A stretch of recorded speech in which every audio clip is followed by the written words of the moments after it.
그러면은 저희가 늙는 이유가 약간 세포가 분열하면서 에러가 생기면 노화가 되는 건가요? 이게 세월이 지나다 보면 이 세포들도 힘이 약해지는 거죠. 최근 들어서는 를 통해서 인간의 노화를 늦추고 재생할 수 있는 영향이 있지 않을까 많은 연구가 이루어지고 있는 겁니다. 이제는 노화가 되게 자연스러운 현상이 아니라 질병이라는 말이 있어요. 이거 진짜 사실인가요? 최근 들어서는 여러 가지 이제 안티에이징 방법들을 개선을 하는데 아직은 이제 안티에이징은 특히 얼굴 피부에 국한돼서 개발이 되겠죠. 하지만 이제 앞으로 점점 더 나이를 먹는다는 것을 질병의 개념에서 연구를 하고 조금 더 우리 세포가 젊게 살 수 있는 방법을 개발하는 데 투자가 될 것으로 생각됩니다. 2018년도에 WHO가 노화를 약간 질병 코드를 부여했다는데 나중에 뭐 줄기세포 기술 발전을 하면은 인간이 한 120살 이렇게까지 살 수도 있을까요? 모든 질병의 시작은 어느 한 부분에 이루어지는 그 세포들의 빠른 노화에서 시작이 됩니다. 혈관 질환이 생겨 혈관의 노화가 빨리 진행되니까 혈관 질환이 생긴 겁니다. 그래서 연쇄적으로 노화가 빨리 일어나요. 그런 것들에 의해서 생기는 거기 때문에 노화라는 질병이 질병 코드로 들어가고 우리가 연구를 하게 되는 거지만 단지 우리의 목표는 가능한 한 살아있는 동안 건강한 생활을 할 수 있도록 나이를 세포가 덜 먹게 하는 곳에 연구가 지금 집중되고 있는 겁니다. 그러면은 우리가 늙는 근본적인 이유를 좀 유전적인 관점에서 설명해 줄 수 있나요? 유전자 중에 어느 한 부분이 노화가 생기면서 변형들이 생깁니다. 어느 한 부분이 더 빨리 생기면 그 부분의 병도 생기고 여러 가지 문제가 생기는 걸 알게 됐죠. 특히 코로나가 굉장히 큰 역할을 해줬습니다. 아이디어나 연구는 계속 돼 왔죠. 저도 유전자 치료를 공부하러 1999년도에 미국을 갔었으니까 그러다 어느 순간에 없어져 버렸어요. 그러다가 이제 다시 또 시작이 됐습니다. 코로나는 다들 아시다시피 RNA 바이러스라 치료하기가 어렵죠. DNA보다 더 작은 우리 유전자에 결합을 하는 바이러스니까. 그래서 이걸 치료하기가 어려웠었는데 얘가 이렇게 변하니까 이런 문제가 생기냐 이런 여러 가지를 알게 되면서 새로운 질환 치료 방법들이 생기게 됐습니다. 간에 대한 질환에 대해서 치료라든지 앞으로 향후에는 뭐 암 치료라든지 뭐 비만 치료도 RNA 치료를 통해서 해결할 수도 모르죠. 그래서 그런 RNA 치료제들이 나오면서 일주일에 한 번씩 주사를 맞고 매일 약을 먹어야 됐던 걸 6개월에 한 번, 한 달에 한 번 주사 맞으면 관리가 되는. 앞으로는 좀 더 이런 것들이 조금 더 발전하게 되면 우리의 세포를 건강하게 살 수 있도록 하는 방법들이 많이 개발이 될 거라고 저는 믿습니다. 그러면은 저희가 늙는 이유가 약간 세포가 분열하면서 에러가 생기면 노화가 되는 건가요? 꼭 분열하면서 에러가 생기는 건 아니고 세포들만 분열해서 새로 만들어서 계속 그래도 유지할 수 있게 만들어지는데 이게 세월이 지나다 보면 이 세포들도 힘이 약해지는 거죠. 세포분화라든지 이런 것들이 자꾸 밑바탕에서 만들어주는 게 적어지게 돼서 최근 들어서는 지방줄기세포의 많은 거를 통해서 인간의 노화를 늦추고 재생할 수 있는 영향이 있지 않을까 지금 많은 연구가 이루어지고 있는 겁니다. 큰 동물들은 암에 안 걸린다는 말이 있던데 그러고 보니까 수명도 되게 긴 것 같아요. 그 이유가 있을까요?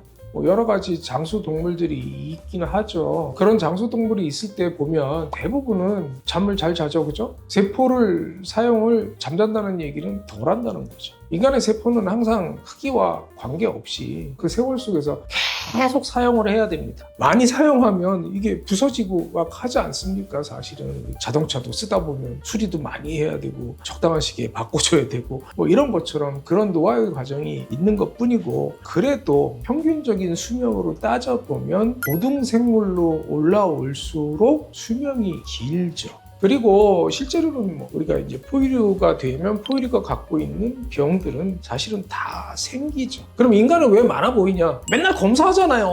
내 스스로가 관리하고 의료라는 시스템이 있기 때문에 많죠. 저도 강아지를 계속 키우고 우리 고양이도 있고 하지만 얘네들 관리하다 보면 사람이 생기는 병이 다 있어요. 저는 개인적으로 그렇게 생각을 해요. 이 세상의 모든 지구상에 사는 것 중에 가장 공평한 건 노화라고 생각을 하고요. 단지 이게 불공평하게 되는 이유는 노화를 놔두지 않고 관리하는 사람하고 그 차이에 의해서 불균형이 생기는 거죠. 그거는 여러분들의 선택인 거죠. 어떻게 살아야 되느냐. 사실은 저도 요새 이제 뭐 건강 때문에 하도 그냥 나쁜 거 먹지 말아라 막 그래가지고 재미가 없어요.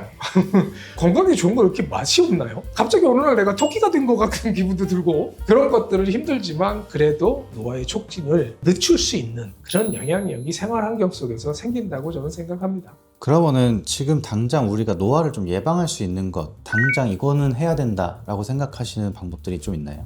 우리가 알려진 게 많잖아요. 이런 거 먹으면 뭐 문제가 생긴다, 이런 거 뭐 하면 문제가 생긴다 하면 그런 거 강박적으로 안 하는 분들이 생겼어요. 인간에게 좋다는 것만 구성해서 먹으면 오히려 수명이 짧아진다는 게 의학적으로 증명됐습니다. 그렇기 때문에 저는 개인적으로 항상 맛있는 거 적게 먹으면 건강하고 날씬하게 살 수 있다. 이게 저의 노화 예방 방법이라고 저는 생각을 합니다. 제일 중요한 거는 우리가 스트레스가 하지 말라고 할 때 가장 큰 스트레스를 받습니다. 근데 본인이 하는 거가 내 노화에 영향을 주는 거면 가능한 한 내 스스로 피해가는 연습을 통해서 스트레스가 많이 생기는 활성산소라든지 이런 거에 독성 물질을 덜 생기게 만들어서 조금 더 건강하고 노화가 덜 생기게 하는 방향으로 생활할 수 있다고 생각합니다. 원장님께서 생각하시는 노화를 늦춰주는 최고의 음식 세 가지만 뽑아주신다면? 중점적인 건 뭐냐 하면 첫 번째, 건강한 단백질류를 복용을 잘 하자. 대신 양은 많지 않게, 배부르지 않게 단백질 구성원을 일단은 50% 정도까지 구성을 하자. 그리고 두 번째는 당연히 탄수화물 20%, 30% 정도로 줄이자. 그리고 탄수화물도 건강한 탄수화물을 먹자.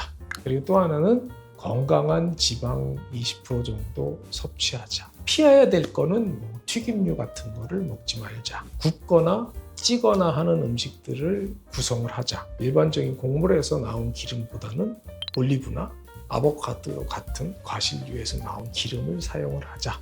난 이거만 먹을 거야 이렇게 하지 마시고 그런 거를 구성을 해서 좀 더 맛있게 만드는 방법을 개발을 하시다 보면 노화도 늦추고 건강도 잡고 다이어트도 잡는 일석삼조의 효과를 가져올 수 있다고 생각합니다. 요즘 병원에서도 줄기세포 시술 되게 많이 하잖아요. 이게 노화 방지에 어떻게 도움이 되는 건가요? 일단은 줄기세포라는 게 실험상으로는 여러 가지 효과를 이미 증명을 많이 해놨죠. 우리 몸에서 얻을 수 있는 게 피세포하고 그다음에 지방세포 속에 줄기세포가 있죠. 그렇지만 둘 다 생각보다 좀 어렵죠. 피 속에서는 사실은 줄기세포가 굉장히 양이 적은 거로 되어 있기 때문에 많은 양을 뽑아서 만들어야 되는데 저라면 피가 한꺼번에 빠져나오면 저혈압에 빠지고 쇼크에 생기고 항상 어느 정도 일정하게만 뽑아줘서 그 안에서 세포를 뽑다 보니까 어렵죠. 대신 지방 속에 있는 줄기세포는 단위 세포당 지방 줄기세포의 양이 피세포보다 수천 배 많은 거로 이미 증명이 되어 있거든요. 이제 양적인 면에서도 이미 그 효과의 차이는 갈리는 거죠. 줄기세포를 우리가 내 몸속에 다시 집어넣는다고 해도 100% 다 산다는 보장은 없는 거니까 많은 양을 공급해 주는 게 좋은 것으로 알려져 있기 때문에 그리고 또 하나는 지방세포라는 거는 흡입을 하거나 없애거나 하지 않으면 자연적으로 지방세포의 숫자가 변화가 없는 유일한 세포로 알려져 있습니다. 간단하게 주사기로 국소 마취 하에 안 아프게 뽑을 수 있는 방법들이 많이 개발되고 있기 때문에 저는 앞으로는 줄기세포 치료의 주는 지방세포에서 시작이 될 거라고 저는 생각을 하고 있습니다. 줄기세포에서 이렇게 추출을 하면은 주입했을 때 줄기세포가 알아서 이렇게 찾아가가지고 재생을 시키는 그런 효과라고 보면 될까요? 특징적으로 우리 몸은 자가치료의 능력이 있습니다. 항상 어느 부분이 다치거나 아프면 내가 가지고 있는 모든 치료의 역량을 다친 곳으로 보내게 돼 있습니다. 똑같죠. 줄기세포가 들어와도 알아서 부족한 부분, 힘든 부분, 노화된 부분에 오히려 더 빨리 줄기세포가 결합을 하는 성향이 있다고 생각을 합니다. 그렇죠. 그렇게 되는 과정을 통해서 우리 줄기세포의 치료를 효과를 기대하는 겁니다. 앞으로 노화는 피부와 주름을 없애는 치료에서 이제는 내 몸속의 세포를 건강하게 살 수 있도록 발전을 해가고 있어서 아마도 조금 더 인간이 건강하게 살 수 있는 미래가 올 거라고 저는 생각을 합니다. 오늘 내용이 도움이 되셨다면 구독, 좋아요, 알림 설정을 부탁드립니다. 지금까지 실로 놀랍게 팽팽닥터 조민영이었습니다. 감사합니다.